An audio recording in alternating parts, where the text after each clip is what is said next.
കർത്താവിനാൽ തെരഞ്ഞെടുക്കപ്പെട്ടവരിൽ നിന്ന്, കർത്താവ് വിളിച്ച് ചേർത്തവരിൽ നിന്ന് വിലാപം ഉയരേണ്ട നാളുകളാണിത്. അനുതപിച്ച് ചെയ്തുപോയ സകല പാപങ്ങളെ പ്രതി, നമ്മുടെ അവിശ്വസ്തതകൾ, നമ്മുടെ അശുദ്ധികൾ,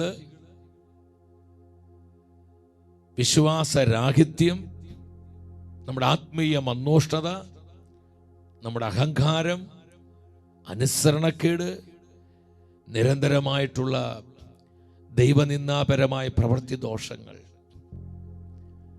ഇതിനെല്ലാം പ്രതി കർത്താവിൻ്റെ സന്നിധിയിൽ വിലാപം ആചരിച്ച് ചങ്ക് പൊട്ടി നിലവിളിച്ച് പ്രാർത്ഥിക്കേണ്ട ദിനങ്ങൾ.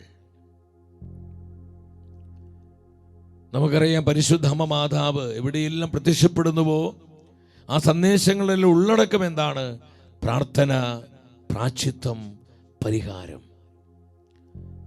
ഇത് വെറുമൊരു നേരം പോക്കല്ല. സ്വർഗം ഈ സന്ദേശങ്ങൾ എന്തിനാണ് നമുക്ക് തരുന്നത്? നമ്മൾ ആരും ശിക്ഷയ്ക്ക് വിധിക്കപ്പെടാതിരിക്കാനാണ്. ഈ ലോകത്തോടൊപ്പം നമ്മൾ നശിച്ചു പോകാതിരിക്കാനാണ്. ആവർത്തിച്ച് ദൈവത്തിൻ്റെ റൂഹ നമ്മോട് പറയുന്നത്, പ്രാർത്ഥിക്കുക, പ്രാശ്ചിത്തം ചെയ്യുക, പരിഹാരം അനുഷ്ഠിച്ച് നിങ്ങൾ നിലവിളിക്കുക.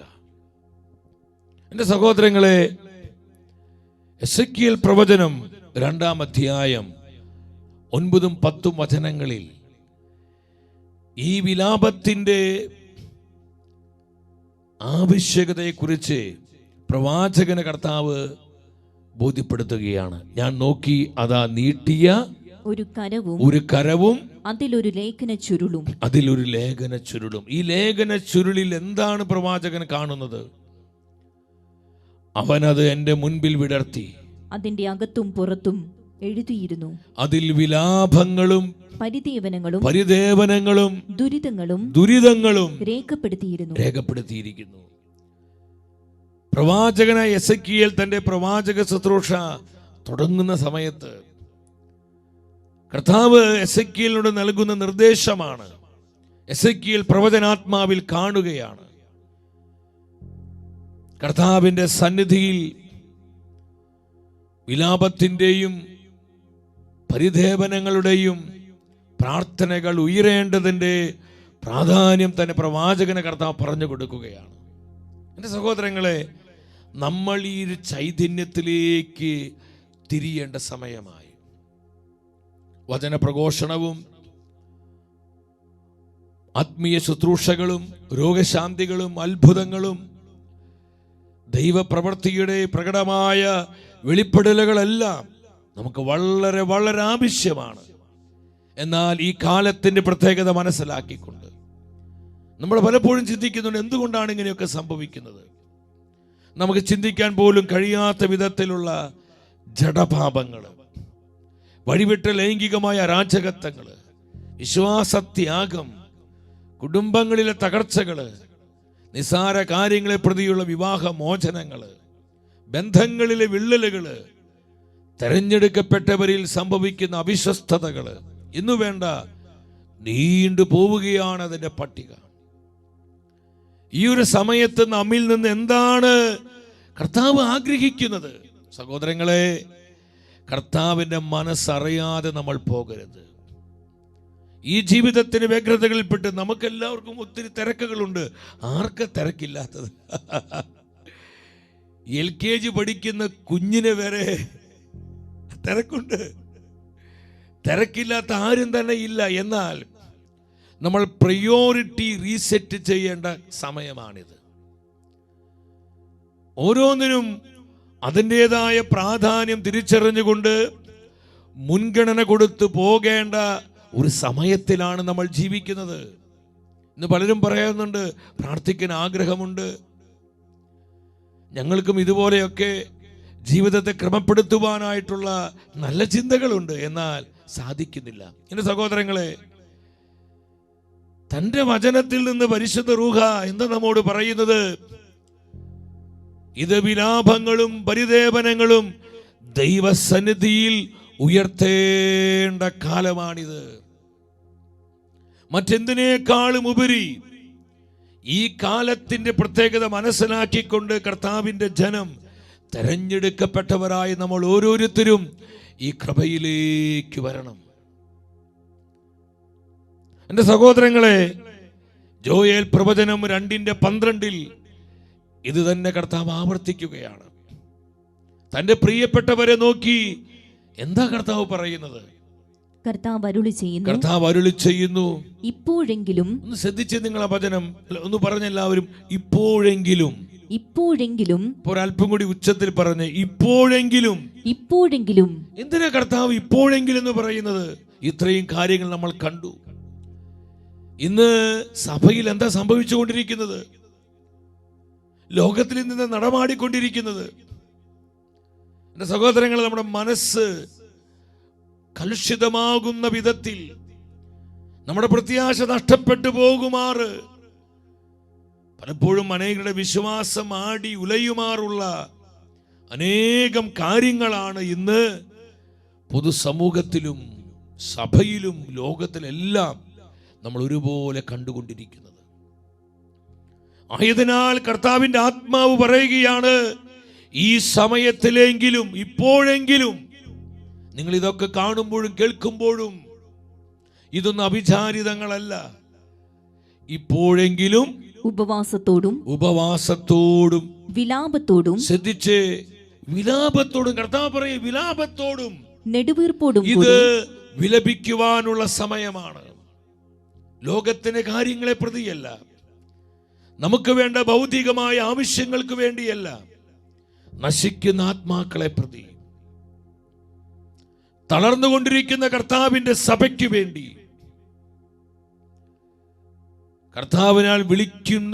കർത്താവിനാൽ വിളിക്കപ്പെട്ടവരുടെ അവിശ്വസ്തതകളും അനാസ്ഥകളും അവരുടെ ആത്മീയ മന്ദതയും പ്രതി കർത്താവ് പറയാണ്, നിങ്ങൾ വിലാപത്തോടും ഉപവാസത്തോടും നെടുവീർപ്പോടും കൂടെ പൂർണ്ണ ഹൃദയത്തോടെ എന്റെ അടുക്കിലേക്ക് തിരിച്ചു വരുവീൻ. Hallelujah, hallelujah. അനുതാപ ഹൃദയത്തോടെ. കർത്താവ് പറയുന്നത് റിപ്പന്റ്, അനുതപിക്കുക. ചെയ്തുപോയ സകല പാപങ്ങളെ ഓർത്ത്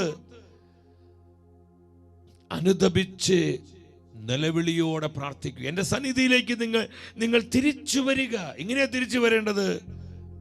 ലാഘവമായി നിസ്സാരമായിട്ടല്ല സഹോദരങ്ങളെ, വിലാപത്തോടും കണ്ണുനീരോടും ഉപവാസത്തോടും കൂടെ നിങ്ങൾ എൻ്റെ സന്നിധിയിലേക്ക് തിരിച്ചു വരണം. എന്താണ് ഈ കാലത്തിന്റെ പ്രത്യേകത? ഞാൻ ആ വചനഭാഗം എൻ്റെ ശ്രദ്ധയിൽ കർത്താവ് പെടുത്തിയപ്പോൾ അത്ഭുതപ്പെട്ടു പോയി. ദാനിയേൽ പ്രവചനം 8:23. നിങ്ങൾ എല്ലാവരും സ്ക്രീനിലോട്ട് നോക്കി ഒരുമിച്ച് വചനം വായിക്കണം. ദാനിയേൽ പ്രവചനം 8:23 എന്താണ് കർത്താവിന്റെ ആത്മാവ് പറയുന്നത്? അവരുടെ ഭരണത്തിന്റെ അവസാന ഘട്ടത്തിൽ പാപികളുടെ അതിക്രമം പൂർണ്ണരൂപം പ്രാപിക്കും. നമ്മൾ ഇന്ന് ലോകത്തിൽ എന്താ കണ്ടുകൊണ്ടിരിക്കുന്നത്? നമുക്ക് ചിന്തിക്കാൻ പോലും കഴിയാത്ത വിധത്തിലുള്ള പാപത്തിന്റെ മ്ലേച്ഛതകള്, ജഡീകമായ സുഖലോലുപതയുടെ വിവിധങ്ങളായിട്ടുള്ള പാപപ്രവർത്തികള്. സഹോദരങ്ങളെ, ഈ പരിശുദ്ധമായ സ്ഥലത്ത് നിന്ന് പറയാൻ പോലും കഴിയാത്ത വിധത്തിലുള്ള അശുദ്ധികളും തിന്മകളും എല്ലാവിധത്തിലുള്ള മ്ലേച്ഛതകളും അവിശ്വാസവും അഹന്തയും എന്നു വേണ്ട,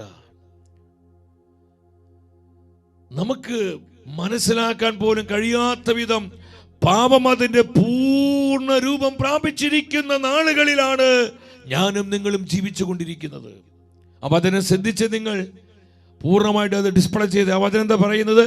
പാപികളുടെ പാപങ്ങൾ, അതിക്രമം, ഈ ലോകത്തിന്റെ അതിക്രമങ്ങളും ഈ ലോകത്തിന്റെ വെറിക്കൂത്തുകളും പാപകരമായ സകലവിധ മ്ലേച്ഛതകളും അതിന്റെ പൂർണ്ണ രൂപം പ്രാപിക്കുമ്പോൾ സഹോദരങ്ങളെ, അത് പൂർണ്ണ രൂപം പ്രാപിക്കുന്ന ഒരു തലത്തിലേക്ക് എത്തിക്കൊണ്ടിരിക്കുകയാണ്. അതിന്റെ ക്ലൈമാക്സിലേക്ക് എത്തിക്കൊണ്ടിരിക്കുക.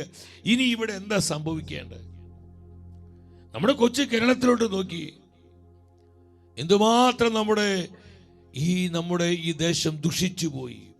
സ്നേഹമില്ല, വർഗീയത, അക്രമങ്ങള്, അനീതികള്, കഞ്ചാവ്, മയക്കമരുന്ന്, വഴിവിട്ട ലൈംഗിക മ്ലേച്ഛതകള്, കുടുംബങ്ങളുടെ തകർച്ചകള്, എന്തൊക്കെ ഇവിടെ സംഭവിക്കുന്ന സഹോദരൻ. പലപ്പോഴും ചില വാർത്തകൾ കാണുമ്പോൾ, കേൾക്കുമ്പോൾ നമ്മുടെ മനസ്സ് ഒരുപാട് വേദനിക്കുകയും ഒരുപാട് സങ്കടപ്പെടുകയാണ്. അതാ വചനം പറയുന്നത്, പാപികളുടെ പാപം അതിൻ്റെ പൂർണ്ണ രൂപം പ്രാപിക്കുന്നൊരു കാലഘട്ടം. ഈ അവസ്ഥയ്ക്ക് അറുതി വരുത്തുവാനും ഇങ്ങനെയുള്ള ഈ ലോകത്തെ വീണ്ടെടുക്കുവാനും വിശുദ്ധീകരിക്കുവാനും ഇപ്രകാരം ഒരു ലോകത്തിലെ കർത്താവിൻ്റെ സഭ മുന്നോട്ട് പോയിക്കൊണ്ടിരിക്കുന്നത്. അതുകൊണ്ട് സഭയിലും പലവിധത്തിലുള്ള അസ്വസ്ഥതകള്, പ്രശ്നങ്ങള്, സങ്കീർണമായിട്ടുള്ള ഒരുപാട് പ്രതിബന്ധങ്ങള്.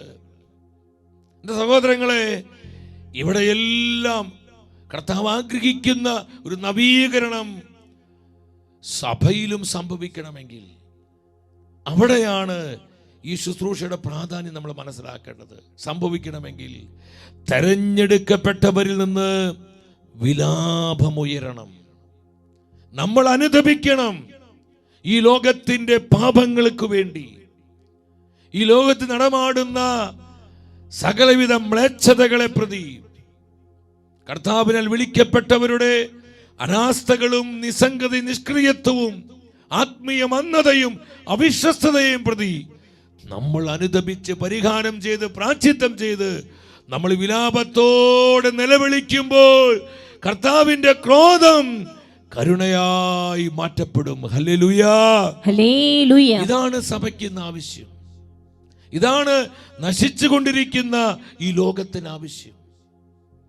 ഇതാണ് സഹോദരങ്ങളെ ഓരോ ആത്മാവിനും ആവശ്യമായിരിക്കുന്നത്. ഈ ഒരു പ്രാർത്ഥനയാണ്.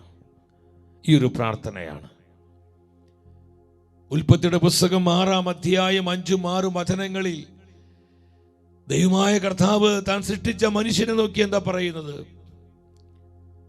ഭൂമിയിൽ മനുഷ്യന്റെ ദുഷ്ടത വർദ്ധിച്ചിരിക്കുന്നു. ഇത് നോഹയുടെ കാലത്തെ ഉള്ള ഒരു അവസ്ഥയെ കുറിച്ച് കർത്താവ് പറയുന്നത്. ഇന്ന് അതിനേക്കാളും വഷളത്വങ്ങളും മ്ലേച്ഛതകളും അതുപോലെ വർദ്ധിച്ചു കഴിഞ്ഞു.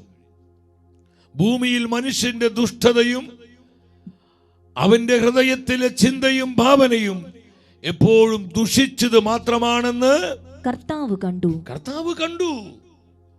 അത് അവിടുത്തെ ഹൃദയത്തെ വേദനിപ്പിച്ചു. 6-ാം വചനം പറയാണ്, അത് അവിടുത്തെ ഹൃദയത്തെ വേദനിപ്പിച്ചു. അത് അവിടുത്തെ ഹൃദയത്തെ ഒരുപാട് ദുഃഖിപ്പിച്ചു. ഇന്ന് നശിച്ചുകൊണ്ടിരിക്കുന്ന ഈ ലോകത്തെ നോക്കി കർത്താവ് വലിയ നിലവിളിയോടെ കർത്താവ് തീവ്രമായ ദുഃഖത്താൽ വേദനിക്കുകയാണ്. തന്റെ സഭയെ നോക്കി കർത്താവ് വേദനിക്കുന്നു. ഒത്തിരി താൻ തെരഞ്ഞെടുത്തവരെ പ്രതി ഒരുപാട് കർത്താവിന്റെ ഹൃദയം ഇന്ന് സങ്കടപ്പെടുന്നു. നമ്മുടെ നിസ്സംഗത, നമ്മുടെ അനാസ്ഥ, നമ്മുടെ അവിശ്വസ്തത, നമ്മുടെ അശുദ്ധമായ ജീവിതം, ആത്മീയ കാര്യങ്ങളോടുള്ള നമ്മുടെ ശുഷ്കാന്തിയില്ലായ്മ, മുൻഗണന കൊടുക്കേണ്ട പല കാര്യങ്ങളെയും നമ്മൾ അവഗണിക്കുന്നു. മറ്റു പലതിലേക്ക് നമ്മുടെ പ്രയോറിറ്റി മാറിപ്പോകുന്നു. ഇതെല്ലാം എൻ്റെ സഹോദരങ്ങളെ നമ്മുടെ കർത്താവിന് ഒരുപാട് വേദനിപ്പിക്കുന്നുണ്ട്. നോഹയുടെ നാളുകളിൽ ദൈവമായ കർത്താവ് പറഞ്ഞു, മനുഷ്യന്റെ ഹൃദയത്തിലെ ചിന്തയും ഭാവനയും ദുഷിച്ചുപോയി, കറപ്റ്റഡായി. അതിൻ്റെ ഹൃദയത്തെ വേദനിപ്പിക്കുന്നു.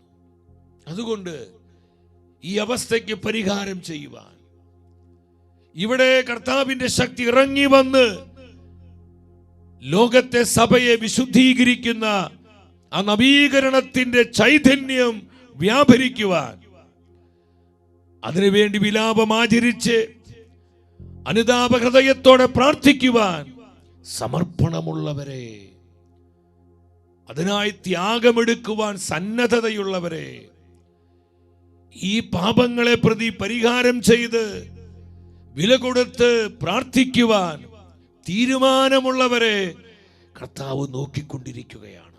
ഈ നോമ്പ് കാലത്ത്, ഈ തപസ്സ് നാളുകളിൽ ആണിത് ഏറ്റവും അധികം ചെയ്യേണ്ടത്. ഇത് അനുതാപത്തിന്റെയും പരിഹാരത്തിന്റെയും പ്രാശ്ചിത്യത്തിന്റെയും നാളുകളല്ലേ സഹോദരങ്ങളെ? നമ്മൾ നിലവിളിച്ചില്ലെങ്കിൽ, നമ്മിൽ നിന്ന് വിലാപം ഉയർന്നില്ലെങ്കിൽ കർത്താവിന് അധികം പേരില്ല. ഒത്തിരിയേറെ പേര് കർത്താവിനില്ല. യോഹന്നാശ്ലീഹ പറയുന്നുണ്ട്, ഈ ലോകം മുഴുവൻ ദുഷ്ടന്റെ സ്വാധീന വലയത്തിലാണെന്ന് ഞാൻ മനസ്സിലാക്കുന്നു. അത് മെജോറിറ്റി പിശാച് പിടിച്ചു കഴിഞ്ഞു. സാത്താന്റെ കരങ്ങളിലാണ് മെജോറിറ്റി. ഒരു ചെറിയ അജഗണം മാത്രമേ കർത്താവിനുള്ളൂ. ഒരു ചെറിയ ശേഷിപ്പ്. അപ്പോസ്തലനായ പൗലോസ് പറയുന്നുണ്ട്, കൃപയുടെ ഒരു അവശിഷ്ട ഭാഗം. യെസ്, ഒരു റെമനന്റ്, ഒരു ശേഷിപ്പ്. ആ കൃപയുടെ അവശിഷ്ട ഭാഗത്തിൽ ഒരുവനും ഒരുവളുമായി ഞാനും നിങ്ങളും എണ്ണപ്പെടുവാൻ കർത്താവ് ആഗ്രഹിക്കുകയാണ്. കർത്താവിന്റെ കണ്ണുകൾ ഇങ്ങനെ നമ്മളെല്ലാം ശ്രദ്ധയോടെ നിരീക്ഷിച്ചു കൊണ്ടിരിക്കുക. വിലാപമാചരിക്കുവാൻ, ഈ അവസ്ഥയിൽ നിന്നൊരു വീണ്ടെടുപ്പിന് വേണ്ടി പരിഹാരം ചെയ്ത് പ്രാശ്ചിത്തം ചെയ്ത് അനുതപിച്ച് പ്രാർത്ഥിക്കുവാൻ ആരെങ്കിലും ഉണ്ടോ? കർത്താവ് നോക്കിക്കൊണ്ടിരിക്കുക. 14 സങ്കീർത്തനം 2 വചനത്തിൽ നമ്മളത് കാണുന്നില്ലേ? Psalms 14:2. സങ്കീർത്തനങ്ങൾ 14:2 എന്താ പറയുന്നത്? കർത്താവ് സ്വർഗത്തിൽ നിന്ന് മനുഷ്യ മക്കളെ നോക്കുന്നു, ദൈവത്തെ തേടുന്ന വിവേകികളുണ്ടോ എന്ന് അവിടുന്ന് ആരായുന്നു. കർത്താവ് നോക്കുകയാണ്. ഇങ്ങനെ വിലാപം ആചരിച്ചു പ്രാർത്ഥിക്കാൻ സമർപ്പണമുള്ളവരെ കർത്താവ് തന്റെ സഭയിൽ നോക്കിക്കൊണ്ടിരിക്കുന്നു. തന്നെ തെരഞ്ഞെടുക്കപ്പെട്ടവരിൽ കർത്താവ് നോക്കിക്കൊണ്ടിരിക്കുന്നു. തന്റെ ദമ്പതിമാരിൽ നോക്കിക്കൊണ്ടിരിക്കുന്നു. തന്റെ വന്യവൈദികരിൽ കർത്താവ് നോക്കിക്കൊണ്ടിരിക്കുന്നു. തന്റെ സമർപ്പിതരിൽ നോക്കിക്കൊണ്ടിരിക്കുന്നു. ഏകാവസ്ഥ ജീവിതം നയിച്ച് കർത്താവിനെ പ്രസാദിപ്പിച്ച് ജീവിക്കുന്ന തന്റെ പ്രിയപ്പെട്ടവരിൽ കർത്താവ് നോക്കിക്കൊണ്ടിരിക്കുക. ഇങ്ങനെ വിലാപം ആചരിച്ച് അനുതപിച്ച് പരിഹാരം ചെയ്ത് പ്രാശ്ചിത്ത പ്രവർത്തികൾ ചെയ്ത് പ്രാർത്ഥിക്കുവാൻ സമർപ്പണമുള്ള സന്നദ്ധതയുള്ളവരെ കർത്താവ് നോക്കിക്കൊണ്ടിരിക്കുക. എൻ്റെ സഹോദരങ്ങളെ, കർത്താവിൻ്റെ മനസ്സ് നമ്മൾ അറിയണം. കർത്താവിൻ്റെ മനസ്സ് നമ്മൾ അറിയണം. ശമത്തായുടെ സുവിശേഷം 24 അധ്യായം 15 മുതൽ 31 വരെയുള്ള വചനങ്ങൾ നമ്മൾ കാണുന്ന ആ ഭീകര സംഭവങ്ങളുടെ നാളുകളിലേക്ക് നമ്മൾ പ്രവേശിച്ചു കഴിഞ്ഞു. പരിശുദ്ധ അമ്മയുടെ പ്രത്യക്ഷീകരണങ്ങളിൽ പലപ്പോഴും അമ്മമാതാവ് വെളിപ്പെടുത്തിയൊരു സത്യമാണ്, എൻ്റെ മക്കളെ, വെളിപാടിൽ പ്രതിപാദിച്ചിരിക്കുന്ന പ്രപഞ്ച വ്യതിയാനങ്ങളുടെ കാലഘട്ടത്തിലേക്ക് എൻ്റെ കുഞ്ഞുങ്ങളെ നിങ്ങൾ പ്രവേശിച്ചു കഴിഞ്ഞിരിക്കുന്നു. ഇത് പ്രാർത്ഥനയുടെയും പ്രാശ്ചിത്തത്തിന്റെയും പരിഹാരത്തിന്റെയും നാളുകളാണ്. വിശ്വസിക്കുന്നവർ ഒരു ഹല്ലേലൂയ പറഞ്ഞേ. ഹല്ലേലൂയ. അഭിഷേകം നിറവോടെ പറഞ്ഞേ. ഹല്ലേലൂയ. ഇത് പ്രാർത്ഥനയുടെയും പ്രാശ്ചിത്തത്തിന്റെയും പരിഹാരത്തിന്റെയും നാളുകളാണ്. യെസ്, ഭീകര ദുരിതങ്ങളുടെ ഭീകര സംഭവങ്ങൾ ലോകത്തിൽ നടമാടുന്ന ഒരു കാലത്തിലേക്ക് നമ്മൾ പ്രവേശിക്കുകയാണ്. വെളിപാട് പുസ്തകം 24:3 മുതൽ 13 വരെയുള്ള വചനങ്ങളിൽ കാണുന്ന ആ സൈൻസ് ഓഫ് ടൈംസ്, യുഗാന്ത്യത്തിന്റെയും നമ്മുടെ കർത്താവായ യേശുവിന്റെ പ്രത്യാഗമനത്തിന്റെയും അടയാളങ്ങളെ കുറിച്ച് കർത്താവ് പറയുന്നുണ്ട്. ആ ഒരു കാലഘട്ടത്തിലാണ് നമ്മൾ ജീവിക്കുന്നത്. അതുകൊണ്ടാണ് പൗലോസ് പറയുന്നത്, നിങ്ങൾ കാലത്തിന്റെ പ്രത്യേകതകൾ തിരിച്ചറിഞ്ഞു വേണം ജീവിക്കുവാൻ. എൻ്റെ സഹോദരങ്ങളെ, നമ്മൾ ഇത് മനസ്സിലാക്കണം. ഈ ഒരു കാലഘട്ടത്തിൽ കർത്താവിനാൽ വിളിക്കപ്പെട്ട നമ്മൾ എന്താ ചെയ്യേണ്ടത്? കർത്താവിനാൽ തെരഞ്ഞെടുക്കപ്പെട്ടവരായ നമ്മിൽ നിന്ന് എന്താണ് ഉയരേണ്ടത്? സഭാപ്രസംഗന്റെ പുസ്തകം 3-ാം അധ്യായം 1-2 വചനങ്ങൾ എല്ലാവരും ഒന്ന് ശ്രദ്ധിച്ച് സ്ക്രീനിലോട്ട് നോക്കി ഒന്ന് വായിച്ച്, എൻ്റെ സഹോദരൻ എല്ലാവരും ഒരുമിച്ച് വായിച്ച്. എല്ലാറ്റിനും ഒരു സമയമുണ്ട്. എല്ലാവരും ഒരുമിച്ച് പറഞ്ഞ്, എല്ലാറ്റിനും ഒരു സമയമുണ്ട്. ആകാശത്തിന് കീഴുള്ള സമസ്ത കാര്യത്തിനും ഒരവസരമുണ്ട്. 2-ാമത്തെ വചനം, ജനിക്കാൻ ഒരു കാലം, മരിക്കാൻ ഒരു കാലം, നടാൻ ഒരു കാലം, നട്ടതു പറിക്കാൻ ഒരു കാലം. 4-ാം വചനത്തിലോട്ട് വന്ന്, എല്ലാറ്റിനും ഒരു സമയമുണ്ട്, എല്ലാറ്റിനും ഒരു കാലമുണ്ട്. എന്നാൽ ഈ കാലം എന്തിനുള്ള സമയമാണ്? ഈ സമയത്ത് നമ്മൾ എന്താണ് ചെയ്യേണ്ടത്? 4-ാമത്തെ വചനം എല്ലാവരും ശ്രദ്ധയോടെ വായിച്ച്. കരയാനൊരു കാലം, ചിരിക്കാനൊരു കാലം, വിലപിക്കാനൊരു കാലം. ശ്രദ്ധിക്കണമേ, വിലപിക്കാനൊരു കാലം. നൃത്തം ചെയ്യാനൊരു കാലം. കർത്താവിനാൽ വിളിക്കപ്പെട്ടവരെ, തെരഞ്ഞെടുക്കപ്പെട്ടവരെ, നമ്മൾ മറന്നു പോകരുത്, നമ്മൾ അറിയാതെ പോകരുത്, നമ്മൾ ഈ ദൈവിക ദൂത് അവഗണിച്ച് കളയരുത്, കർത്താവിന്റെ മനസ്സ് നമ്മൾ കാണാതെ പോകരുത്. വിലപിക്കാനൊരു കാലം, ഡേയ്സ് ഓഫ് പ്രിപ്പറേഷൻ, വിലപിക്കുവാനൊരു കാലം. എന്താ പരിശുദ്ധാത്മ പറയുന്നത്? വിലപിക്കാനൊരു കാലം. ആ ഒരു കാലത്തിലാണ് നമ്മൾ. ലോകത്തിന്റെ വീണ്ടെടുപ്പിന് വേണ്ടി, കർത്താവിന്റെ സഭയുടെ നവീകരണത്തിനും ശക്തീകരണത്തിനും വേണ്ടി നശിക്കുന്ന ഓരാത്മാവിനെയും നിത്യജീവനായി നേടുവാൻ വേണ്ടി വിലപിക്കുവാനുള്ള കാലമാണ്. തെരഞ്ഞെടുക്കപ്പെട്ടവരിൽ നിന്ന് വിലാപമുയരേണ്ട നാളുകൾ. Hallelujah, hallelujah. അതിനായി നമ്മൾ എന്ത് ചെയ്യണം? ഇങ്ങനെ വിലാപത്തോടെ അനുദപിച്ച് നിലവിളിച്ച് പ്രാർത്ഥിക്കുന്നവർക്ക് ഈ കാലഘട്ടത്തിൽ കർത്താവ് ചില അധികാരങ്ങളും അതിസ്വാഭാവിക കൃപകളും നൽകും. ഞാൻ വെറുതെ പറയുന്നതല്ല സഹോദരങ്ങളെ, നിങ്ങൾ ഇതിനർത്ഥം മനസ്സിലാക്കണം. ഈ കാലഘട്ടത്തിൽ ചില ആത്മീയ അധികാരങ്ങളും പരിശുദ്ധാത്മാവ് നൽകുന്ന അതിസ്വാഭാവിക കൃപകളും കർത്താവ് അപ്രകാരമുള്ള ആത്മാക്കളിലേക്ക് പകരും. കർത്താവിന്റെ മനസ്സറിഞ്ഞ് വിലാപത്തോടെ അനുദപിച്ച് പരിഹാരം ചെയ്ത് പ്രാർത്ഥിക്കുന്നവർക്ക് സ്വർഗം നൽകുന്ന അധികാരവും കൃപയും എന്താണ്? എസെക്കിയേൽ പ്രവചനം 9-ാം അധ്യായം 4-ാമത്തെ തിരുവചനം. എല്ലാവരും ഒരുമിച്ച് വചനം വായിച്ച്. വളരെ വളരെ പ്രാധാന്യമുള്ള വചനങ്ങളാ പരിശുദ്ധ റൂഹ വെളിപ്പെടുത്തി തരുന്നത്. ഒരുമിച്ച് വായിച്ച്. ജെറുസലേം കർത്താവ് തന്നെ ദൂതനോട് പറയാ, ജെറുസലേം പട്ടണത്തിലൂടെ കടന്നു പോവുക. ആ നഗരത്തിൽ നടമാടുന്ന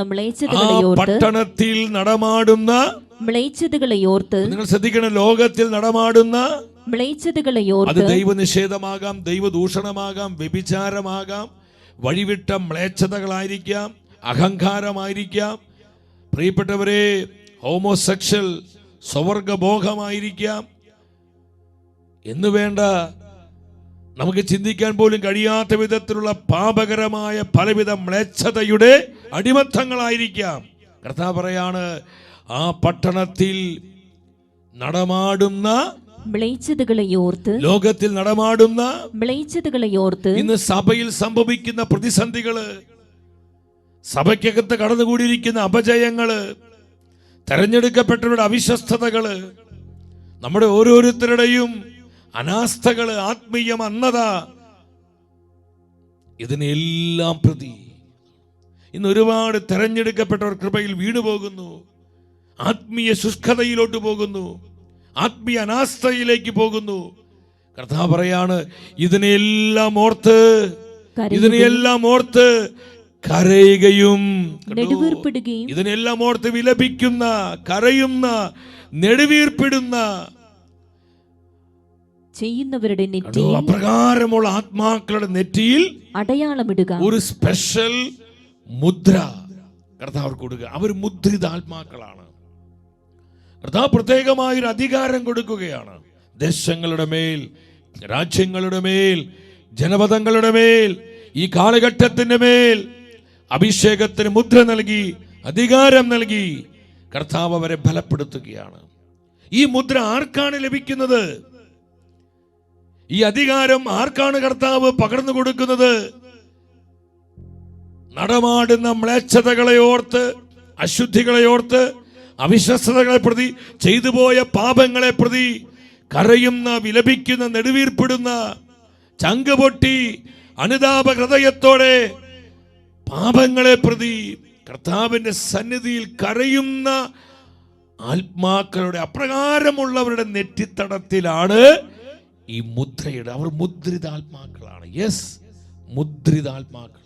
അവർക്ക് ചില അധികാരവും അതിസ്വാഭാവിക കൃപകളും കർത്താവ് പ്രദാനം ചെയ്യുന്ന. കരങ്ങൾ ഉയർത്തി 3 പ്രാവശ്യം യേശുവേ എന്ന് ഉച്ചത്തിൽ വിളിച്ച്, ഈശോയെ എന്ന് വിളിച്ച് സ്തുതിക്കുന്നു, സ്തുതിക്കുന്നു, സ്തുതിക്കുന്നു, സ്തുതിക്കുന്നു, സ്തുതിക്കുന്നു, സ്തുതിക്കുന്നു, സ്തുതിക്കുന്നു. കർത്താവേ, ഈ അഭിഷേകത്തിന് കൃപകൾ പകരണമേ.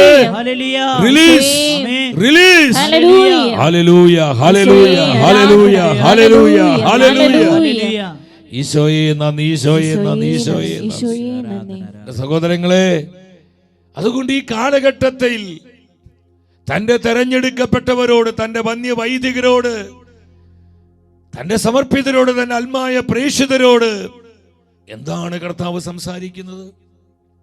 ജോയേൽ പ്രവചനം 2:17 ശ്രദ്ധയോടെ നമുക്ക് ആ വചനം വായിക്കും. നിങ്ങളിത് ചുമ്മാ വായിച്ചു മാത്രം പോകരുതേ. കർത്താവിൻ്റെ ഹൃദയത്തിന്റെ വേദന മനസ്സിലാക്കി, തിരിച്ചറിഞ്ഞുകൊണ്ട്, നമ്മുടെ വിളിയും ദൗത്യവും മനസ്സിലാക്കിക്കൊണ്ട്, നമ്മുടെ പ്രയോറിറ്റി തിരിച്ചറിഞ്ഞുകൊണ്ട്, എൻ്റെ സഹോദരങ്ങളെ, ഒരുമിച്ച് ഒരു മനസ്സോടെ ആ വചനം വായിച്ച് കർത്താവിന്റെ ശുശ്രൂഷകരായ പുരോഹിതന്മാർ മാത്രമല്ല, കർത്താവിനാൽ തെരഞ്ഞെടുക്കപ്പെട്ട ഓരോ വ്യക്തിയും, അത് പുരോഹിതനാകാം, സമർപ്പിതയാകാം, അത് സന്യസ്തരാകാം, ആത്മായ പ്രേക്ഷിതരാകാം, അതൊരു യുവതിയാകാം, ആരുമാകട്ടെ, കർത്താവിനാൽ തെരഞ്ഞെടുക്കപ്പെട്ടവർ. V R chosen. നമ്മൾ തെരഞ്ഞെടുക്കപ്പെട്ടവരെ സഹോദരങ്ങളെ. ആ തെരഞ്ഞെടുക്കപ്പെട്ടവരെ ഈ നാളുകളിൽ, ഈ കാലത്തിന്റെ പ്രത്യേകത മനസ്സിലാക്കിക്കൊണ്ട് വിലാപം ആചരിക്കേണ്ട ഈ സമയത്ത് എന്ത് ചെയ്യുവാനാണ് കർത്താവ് നിർദ്ദേശിക്കുന്നത്? പൂമുഖത്തിനും ബലിപീഠത്തിനും മധ്യേ നിന്ന് കരഞ്ഞുകൊണ്ട് പ്രാർത്ഥിക്കട്ടെ. ഉച്ചത്തിൽ പറഞ്ഞ സഹോദരങ്ങളെ, പൂമുഖത്തിനും ബലിപീഠത്തിനും മധ്യേ നിന്ന് കരഞ്ഞുകൊണ്ട് പ്രാർത്ഥിക്കട്ടെ. ജനത്തിന്റെ പാപങ്ങൾക്ക് വേണ്ടി കരഞ്ഞുകൊണ്ട് പ്രാർത്ഥിക്കട്ടെ. സംഭവിച്ചു പോയ അവിശ്വസ്തതകളെ പ്രതി കരഞ്ഞുകൊണ്ട് പ്രാർത്ഥിക്കട്ടെ. ആത്മീയ അനാസ്ഥകളെ പ്രതി കരഞ്ഞുകൊണ്ട് പ്രാർത്ഥിക്കട്ടെ. തെരഞ്ഞെടുക്കപ്പെട്ടവർക്ക് വന്നുപോയ സകല പിഴവുകളെയും വീഴ്ചകളെയും പ്രതി കരഞ്ഞുകൊണ്ട് പ്രാർത്ഥിക്കട്ടെ. കർത്താവിനോടുള്ള നിരന്തരമായ അനുസരണക്കേടുകളെ പ്രതി കരഞ്ഞുകൊണ്ട് പ്രാർത്ഥിക്കട്ടെ. നമ്മുടെ പ്രയോറിറ്റി മാറിപ്പോയതിനെ പ്രതി കരഞ്ഞുകൊണ്ട് പ്രാർത്ഥിക്കട്ടെ. അതിനുള്ള സമയമാണത്, അതിനുള്ള സമയം.